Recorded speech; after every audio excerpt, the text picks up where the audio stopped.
Halo adik-adik yang dikasih oleh Tuhan, selamat pagi.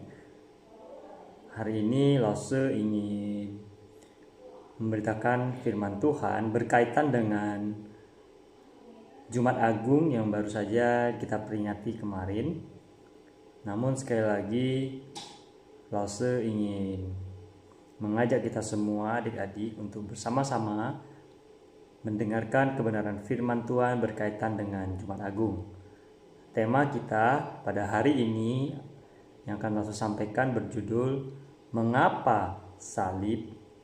Nah, adik-adik, kiranya adik-adik dapat mempersiapkan diri dengan baik, persiapkan buku catatannya, alat tulis untuk mencatat, juga Alkitabnya. Kiranya kita boleh sama-sama belajar kebenaran firman Tuhan pada hari ini. Nah, adik-adik dikasih oleh Tuhan. Pada hari ini kita akan mulai kebenaran firman Tuhan dari kitab Yohanes pasal 18. Yohanes pasal 18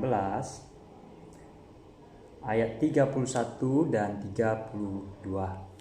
Nah, adik-adik yang dikasih oleh Tuhan, waktu Yesus di Taman Getsemani, Yesus Kristus berdoa dengan sungguh-sungguh. Bahkan dia berdoa sampai berkeringat, dan keringatnya menetes seperti tetesan darah. Yesus Kristus tahu apa yang akan terjadi kepadanya, yaitu Yesus Kristus akan dianiaya.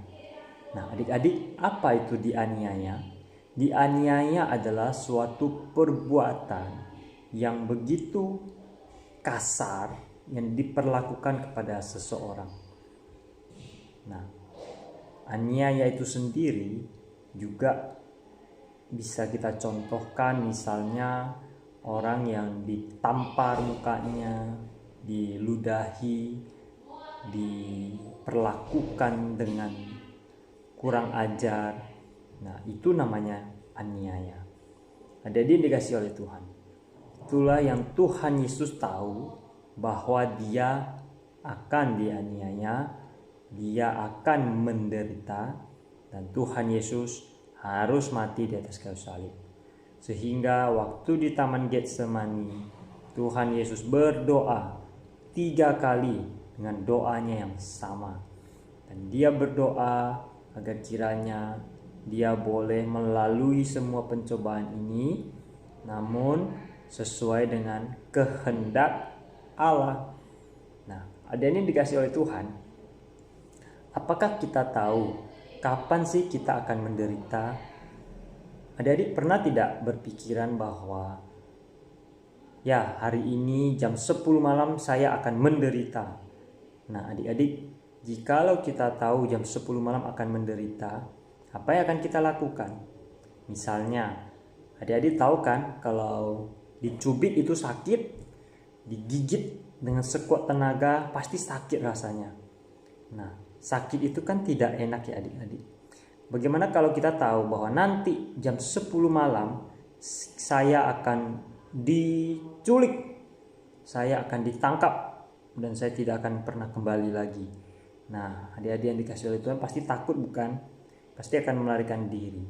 Atau adik-adik tidak takut karena papa mama, keluarga akan selalu ada di rumah.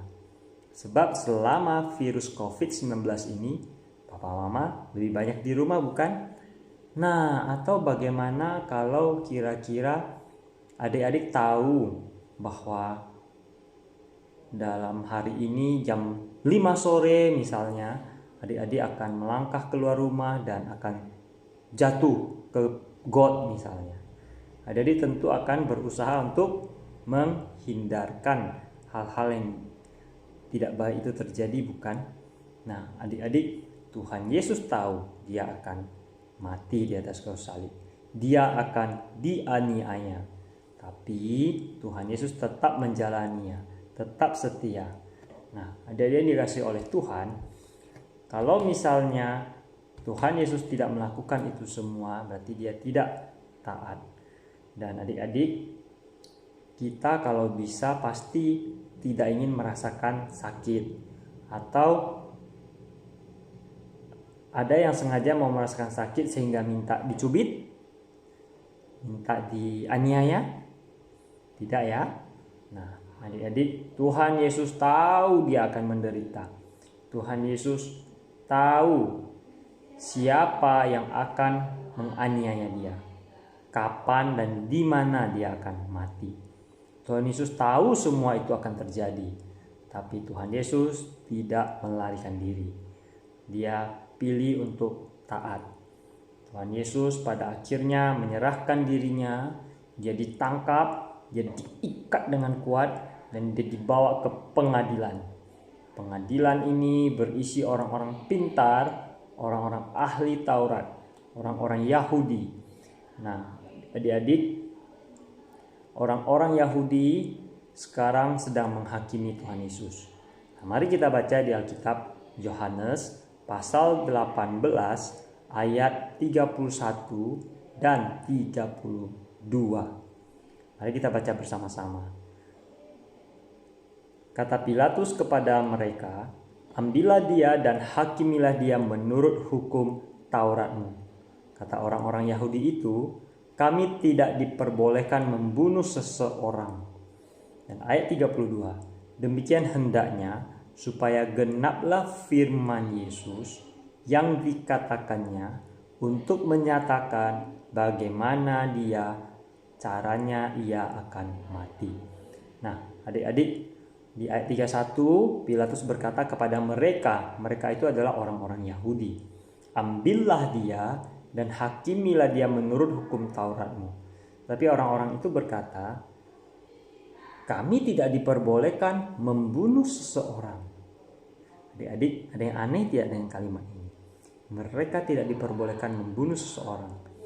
Waktu itu kita ingat ya, Yesus disalibkan, Yesus dianiaya. Sebelum disalibkan dia dianiaya terlebih dahulu. Nah, waktu itu Pilatus menghadapkan Tuhan Yesus dan di hadapan orang banyak ahli-ahli Taurat, Pilatus berkata, "Ini dia, silakan kalian hukum." Orang-orang ahli Taurat berkata, "Kami tidak boleh membunuh menurut hukum Taurat kami."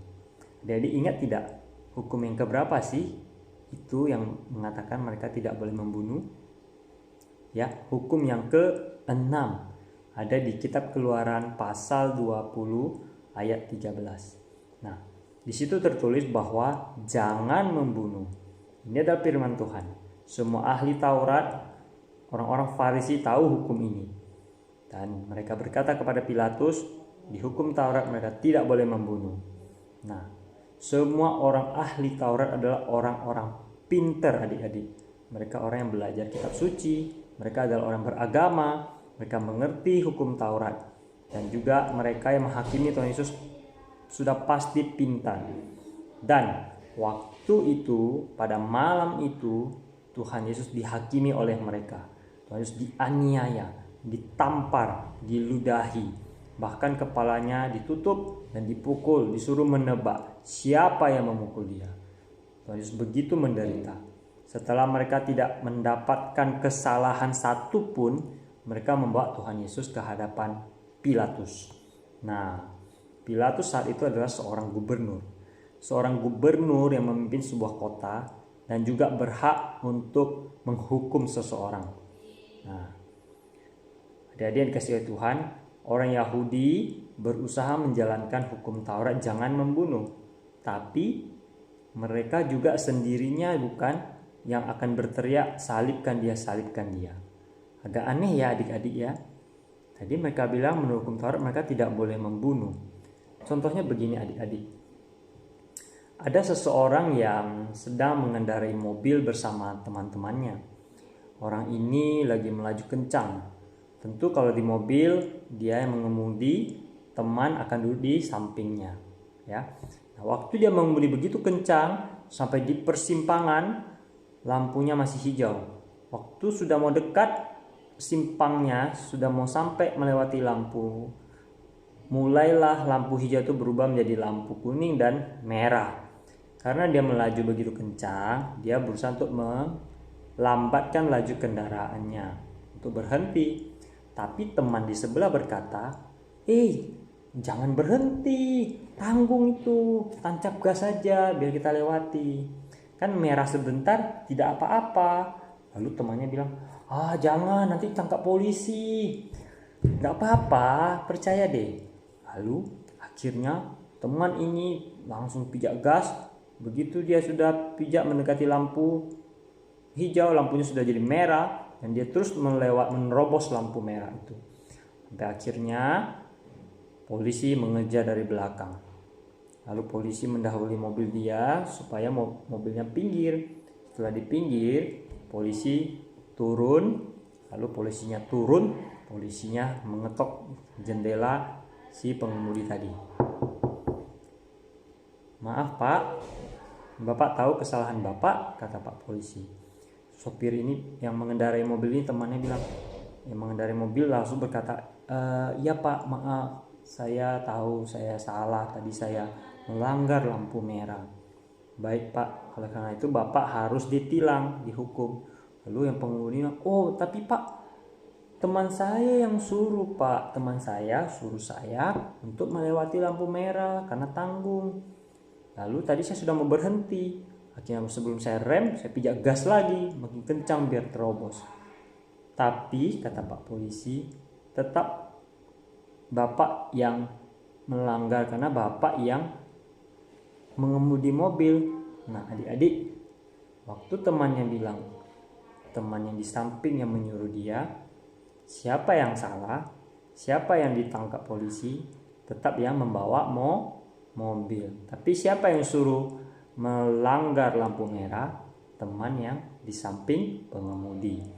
Nah adik-adik, jadi temannya yang suruh dia langgar lampu merah, lalu dia mengikuti kata-kata temannya, karena dia pijak gas mobilnya.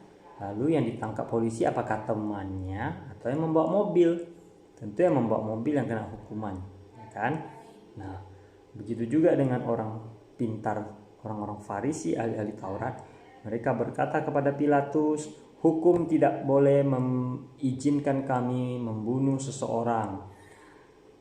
Pak Pilatus saja deh yang hukum Tuhan, yang hukum Yesus. Mereka tidak mengakui Yesus Tuhan ya. Lalu Pilatus akhirnya memutuskan untuk menghukum. Karena apa? Karena di luar sana orang sudah berteriak, salibkan dia, salibkan dia. Orang yang berteriak salibkan dia adalah orang yang sama yang mengatakan bahwa tidak boleh membunuh. Nah inilah orang-orang yang pintar sekali belajar Alkitab, belajar hukum agama, tapi dia tidak mau mengotori tangannya. Dia berusaha mencari cara untuk membunuh Yesus dengan cara yang lebih halus. Nah itu berarti sama saja mereka menolak Yesus. Nah adik-adik, orang yang bersalah pasti akan dihukum. Nah waktu itu orang yang disalibkan adalah orang-orang yang memiliki kejahatan yang luar biasa. Pada masa kerajaan Romawi, setiap hukuman salib itu diperuntukkan oleh penjahat-penjahat besar, penjahat-penjahat yang suka bukan saja mencuri tapi juga membunuh, yang juga suka menganiaya orang, penjahat yang sangat jahat. Namun pada hari itu, apakah Yesus penjahat besar? Tidak. Bahkan dia menyembuhkan orang sakit. Yesus membangkitkan orang mati. Yesus memulihkan orang yang lumpuh. Yang lumpuh bisa berjalan, yang buta bisa melihat, bukan? Ada yang dikasih oleh Tuhan. Yesus harus menjalani hukuman sama seperti penjahat besar itu, yaitu disalibkan. Nah, mengapa Yesus harus mati dengan cara demikian? Dianiaya, difitnah, menderita, sampai mati di atas kayu salib. Ada yang dikasih dalam Tuhan. Semua kita tahu bahwa sejak permulaan upah dosa adalah maut.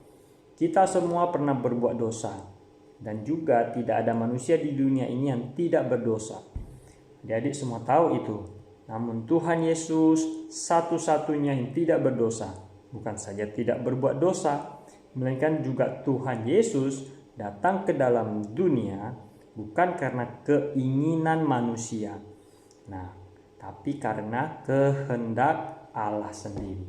Semua kita dilahirkan, Lause dilahirkan, adik-adik juga ada di dunia ini, itu karena keinginan manusia. Karena papa dan mama mau memiliki engkau, maka dia mempunyai seorang anak dan melahirkan kita. Nah, pria dan wanita bersatu, maka lahirlah kita. Tetapi Tuhan Yesus bukan karena keinginan pria dan wanita. Yesus datang ke dalam dunia, lahir di kandang binatang karena keinginan Allah. Nah, itulah bedanya kita dengan kelahiran Yesus Kristus.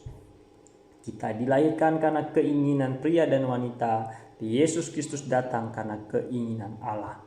Jadi dikasih oleh Tuhan, Yesus Kristus seumur hidup tidak pernah berbuat dosa. Di hadapan Pilatus, di hadapan orang-orang yang mau menyalibkan dia, Yesus Kristus tidak pernah sekalipun keluar dari mulutnya untuk memarahi orang yang memukul dia. Namun kata-kata yang keluar daripada mulut Tuhan Yesus justru adalah, "Ya Tuhan, ampunilah mereka, karena mereka tidak tahu apa yang telah mereka perbuat." Jadi dikasih oleh Tuhan, ini adalah perkataan Tuhan yang sungguh berbelas kasihan, sungguh rendah hati, sungguh mengampuni. Walaupun dia sendiri harus mati di atas kayu salib, tapi perkataan Yesus Kristus menunjukkan bahwa dia mengasihi manusia. Dia mengampuni bahkan orang-orang yang menganiaya dia. Adik-adik yang dikasih oleh Tuhan, waktu kita diejek teman, kita biasanya akan terus balas ejek. Waktu kita dipukul teman, kita akan membalas pukul. Dan waktu kita mainan kita diambil atau dicuri, kita akan marah. Waktu orang lain punya barang lebih bagus daripada kita akan iri hati. Itu adalah karena kita manusia memiliki dosa di dalam diri kita. Adik-adik dikasih oleh Tuhan. Namun dosa yang paling besar bukan itu. Bukan iri hati. Yang paling besar adalah menolak Tuhan Yesus. Seperti yang dilakukan oleh orang-orang yang pintar belajar agama, pintar belajar Alkitab, namun mereka tidak mau menerima Yesus Kristus sebagai Tuhan. Malah mereka dari mulut sendiri berkata, "Salibkan dia, salibkan dia." Adik-adik yang dikasihi oleh Tuhan, dosa membuat manusia tidak dapat mengenal Allah dengan tepat. Dan juga adik-adik tahu ya, banyak orang yang belum mengenal Allah, belum percaya kepada Kristus. Oleh sebab itu, mari kita semuanya boleh sungguh-sungguh mau menjadi murid Kristus dan memberitakan kabar baik bahwa Yesus Kristus telah mati untuk menebus kita, manusia yang berdosa. Nah, adik-adik, waktu Tuhan Yesus diteriakkan, "Salibkan dia, salibkan dia," Tuhan Yesus pasti sedih. Yesus pasti sangat sedih hatinya. Sama seperti kita waktu misalnya di kelas, semua orang berkata kepada kita, "Pencuri, pencuri," padahal kita tidak mencuri. Apakah kita akan sedih? Apakah kita akan marah? Ya, tentu kita akan sedih dan marah. Kalau semua orang di kelas mengatakan kita itu harus dihukum, padahal kita tidak berbuat salah, maka tentu kita akan sedih. Semua orang berkata kita orang jahat, padahal kita tidak berbuat salah. Satu kelas berkata, "Hei orang jahat, hei kau pencuri," pasti kita akan sedih. Nah, adik-adik dikasih oleh Tuhan, sehingga ketika Yesus disalibkan, dia sudah menyalibkan seluruh dosa di atas kayu salib. Dan mengapa dia harus mati? Karena supaya kita bisa dibebaskan dari hukuman dosa. Dia mati supaya kita hidup. Yesus Kristus mati supaya kita beroleh hidup. Dan Yesus diutus ke dunia bukan untuk bersenang-senang, bukan untuk berpesta pora. Yesus Kristus diutus ke dunia bukan untuk merayakan pesta besar-besaran. Dan Yesus Kristus justru datang ke dalam dunia untuk menderita. Dan puncak penderitaannya ada di atas kayu salib. Nah, adik-adik, oleh sebab itu di hari Jumat Agung kemarin, mari kita kembali kepada Tuhan Yesus. Mari kita memperingati Jumat Agung kemarin untuk mengingatkan kita agar kita harus berdoa sungguh-sungguh, bertobat sungguh-sungguh, mau rajin membaca firman Tuhan supaya kita semakin mengenal Tuhan, tapi juga kita harus tetap rendah hati. seperti Yesus Kristus yang rendah hati dan juga saling melayani. Yesus Kristus tidak sombong, meskipun kita belajar, meskipun kita pintar, namun kita jangan seperti orang-orang Yahudi, orang-orang Farisi yang pintar, yang menguasai kitab suci, tapi menolak Tuhan Yesus.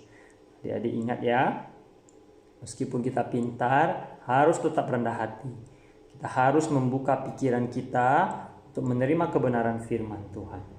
Sebab itu adik-adik, mari kita semuanya melalui Jumat Agung, memperingati Jumat Agung kemarin, kita kembali kepada Tuhan Yesus dan percaya bahwa Dia satu-satunya Tuhan yang rela mati di atas kayu salib tanpa dosa, dan Dia rela menanggung dosa di atas kayu salib.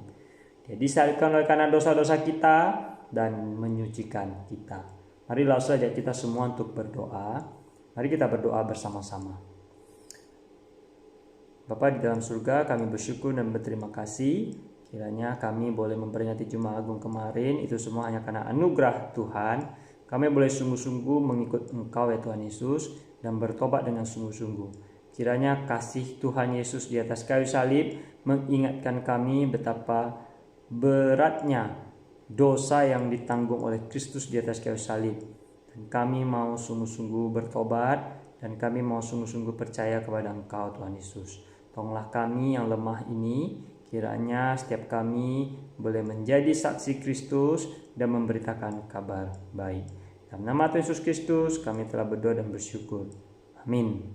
Nah adik-adik, besok kita juga akan memperingati perayaan Paskah ya, memperingati akan kebangkitan Kristus. Kiranya setiap kita boleh merayakan Paskah dengan penuh sukacita karena Yesus Kristus hidup. Sampai jumpa.